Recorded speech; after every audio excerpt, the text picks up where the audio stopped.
Hello hello ji, hello hello.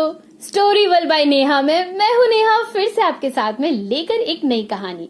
और आज की कहानी का नाम है रम पम पम। जैसा नाम वैसे ही इंटरेस्टिंग कहानी है, तो शुरू करते हैं आज की कहानी।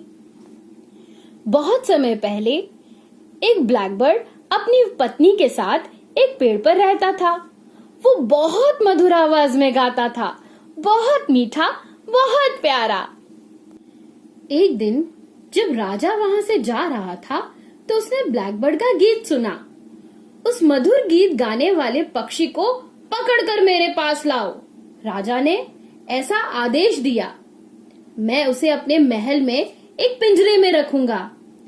राजा के सेवक पक्षी को पकड़ने के लिए दौड़े, लेकिन गलती से वो उसकी पत्नी को पकड़कर लेके आ गए, क्योंकि दोनों ही पक्षी एक जैसे दिखते थे और राजा के सेवक उनका अंतर भी नहीं कर पाए। अब जब ब्लैकबर्ड को पता चला कि उसने की पत्नी को राजा के सेवक पकड़कर ले गए हैं, तो उसे बहुत गुस्सा आया। उसने डिसाइड किया कि वो किसी भी तरह अपनी पत्नी को मुक्त करवाएगा और उसने ये तैयारी शुरू की। एक लंबे नुकीले कांटे को ब्लैकबर्ड ने तलवार बनाया, मरे हुए मेंढक की खाल को ढाल बनाया, अखरोट के आधे छिलके को अपने सर पर टोपी की तरह पहन लिया और छिलके के दूसरे हिस्से पर चमड़ा लगाकर एक नगाड़ा बना लिया। वाह, क्या तैयारी थी! फिर उसने राजा के विरुद्ध युद्ध की घोषणा कर दी और वो राजा के महल की ओर नगाड़ा बजाते हुए चल दिया। रम पम पम पम, रम पम पम पम, रम पम पम पम। जैसे ही वो जंगल से जा रहा था, उसे एक बिल्ली मिली। बिल्ली ने पूछा, कहाँ जा रहे हो? ब्लैकबर्ड बोला, राजा के साथ युद्ध करने। उसने मेरी पत्नी को पकड़ लिया है। बिल्ली बोली, मैं तुम्हारा साथ दूंगी। राजा ने मेरे बच्चों को डुबो दिया था। कूदकर मेरे कान में अंदर आ जाओ, ब्लैकबर्ड ने कहा।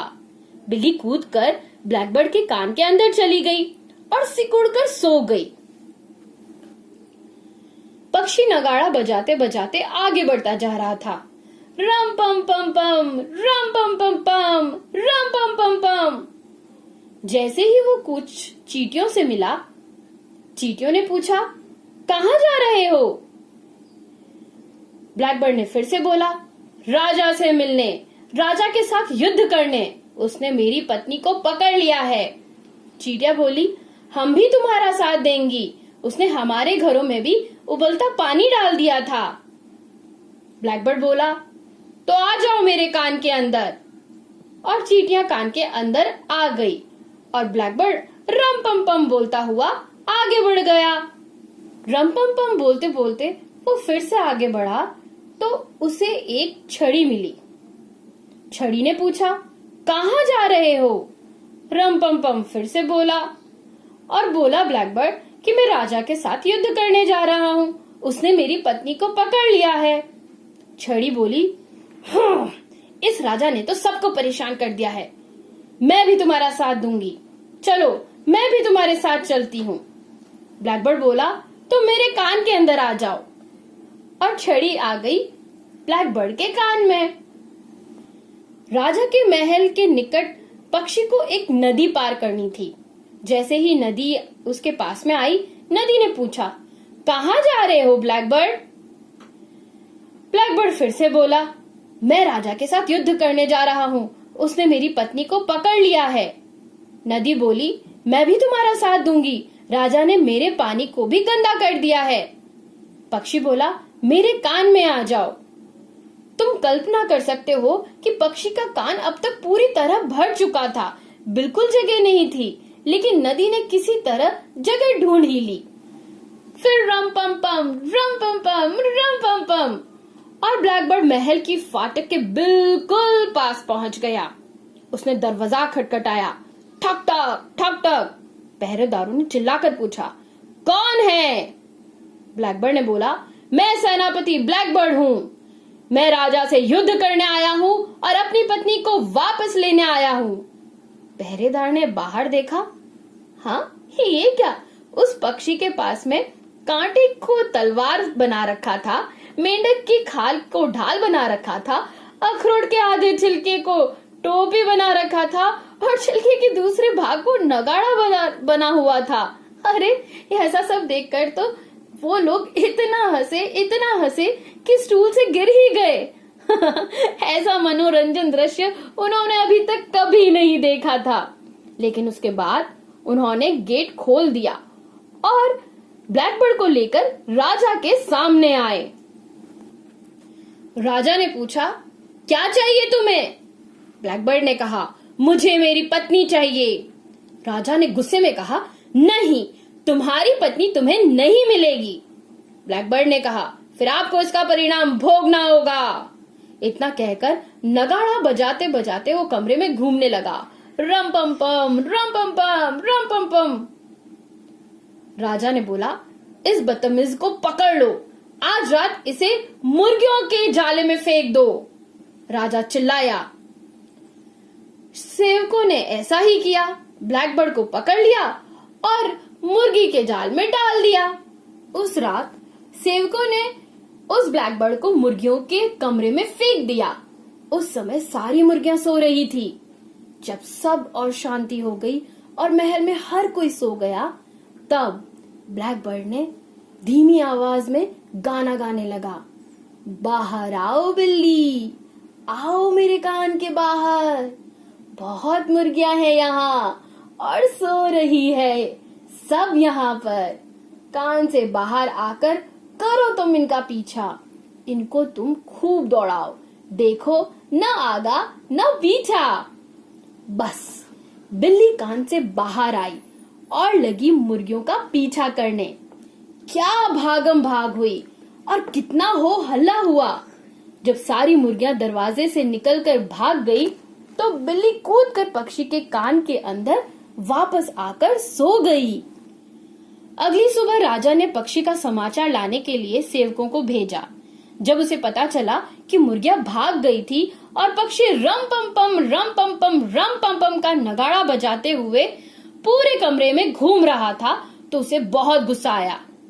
राजा ने बोला, आज रात इस पक्षी को पकड़कर जंगली घोड़ों के कमरे में फेंक दो। राजा चिल्लाया, वो तुरंत उसका काम तमाम कर देंगे।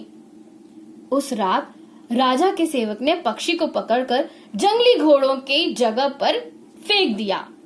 लेकिन इससे पहले कि वो जंगली घोड़े उसे छू भी पाते, वो उड़कर एक पेड़ पर चढ़ गया।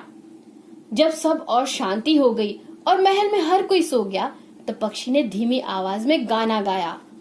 कान से बाहर आओ छड़ी और मदद करो तुम मेरी, घोड़ों की करो पिटाई, करो न तुम कोई देरी, इतनी पिटाई करो तुम सुबह हो जाने तक, दरवाजा तोड़कर भाग जाए सारे घोड़े सब। छड़ी कान से बाहर आई और फिर उसने वैसा ही किया। फिर छड़ी पक्षी के कान में वापस आ गई और बैठ गई। अगली सुबह ब्लैकबर्ड का मृत शरीर लाने के लिए राजा के सेवकों को भेजा गया। मृत शरीर के बजाय सेवकों ने देखा कि सब घोड़े भाग गए और ब्लैकबर्ड फिर से रम पम पम का नगाड़ा बजाते हुए घूम रहा था। क्रोध में राजा अपने आपे से बाहर हो गया। घोड़ों पर उसका बहुत धन खर्च हुआ था, बहुत पैसा लगा था। उस ब्लैकबर्ड को आज रात हाथियों के बाड़े में फेंक देना।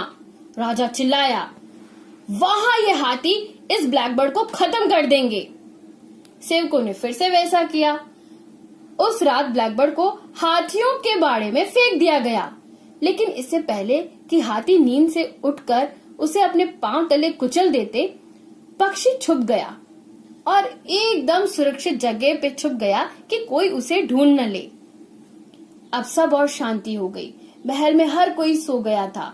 तब पक्षी ने धीमी आवाज में फिर से गाना गाया। मेरे कान से बाहर आओ चींटियां, तुम मेरी मदद करो। झटपट हाथियों की सूंड पर चढ़ जाओ, सिर पर फिर उनको काटो तुम मिलकर सब। तब तक काटो जब तक हाथी मर न जाए सब। सारी चींटियां कान से बाहर आ गई और हाथियों की सूंड पर चढ़ गई। वो हाथियों को उनके सिर पर तब तक काटती रही जब तक कि हाथी पागल न हो गए। गुस्से में एक दूसरे को कुचलने लगे।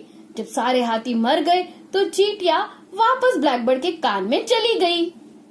अगली सुबह राजा ने फिर से सेवकों को भेजा और खुद भी आया ये देखने के लिए कि ब्लैकबर्ड मरा या नहीं मरा। जब उसने देखा कि सब हाथी मर गए हैं और पक्षी फिर से गा रहा है, रम पम पम नगाड़ा बजाते हुए घूम रहा है, तो उसे बहुत गुस्सा आया और वो थोड़ा निराश भी हो गया। मुझे समझ में नहीं आता कि ये सब करता कैसे है, लेकिन ये उस राज को पता लगाकर ही रहेगा। आज रात इसे मेरे पलंग के नीचे बांध देना, फिर देखता हूँ कि ये क्या करता है। उस रात ब्लैकबर्ड को राजा के पलंग के पास में बांध दिया गया। जब सब और शांति हो गई, सब महल में सो गए, हर कोई सो गया, तो फिर से ब्लैकबर्ड ने गाना गाया, बाहर आ जाओ नदी, मेरे कान से बाहर आओ और इस कमरे में घूमो। तुम बाहर आकर घूमो, कमरे को पानी से तरबतर कर दो, बिस्तर को गीला कर दो, ऊपर आओ, नीचे आओ, बाहर आओ और इस राजा के सर के ऊपर आओ। नदी कान से बाहर आई और बहती गई, बहती गई, बहती गई। राजा का बिस्तर नदी में तैरने लगा। जब राजा भीगने लगा तो वो चिल्लाया, हे ईश्वर, सेनापति ब्लैकबर्ड अपनी पत्नी को लेकर यहाँ से दूर चले जाओ, फिर कभी मत आना। ब्लैकबर्ड बहुत खुश हुआ। ब्लैकबर्ड अपनी पत्नी से मिल गया और उसे लेकर अपने घर चला गया और अपने सभी दोस्तों को शुक्रिया कहा। तो ऐसे बचाया ब्लैकबर्ड ने अपनी पत्नी को। थी ना कितनी मजेदार कहानी, रम पम पम। So story world by Neha में ऐसी ही प्यारी प्यारी कहानियां लेकर मैं आपसे फिर से मिलूंगी। तब तक keep enjoying and keep subscribe my channel. Bye bye, take care.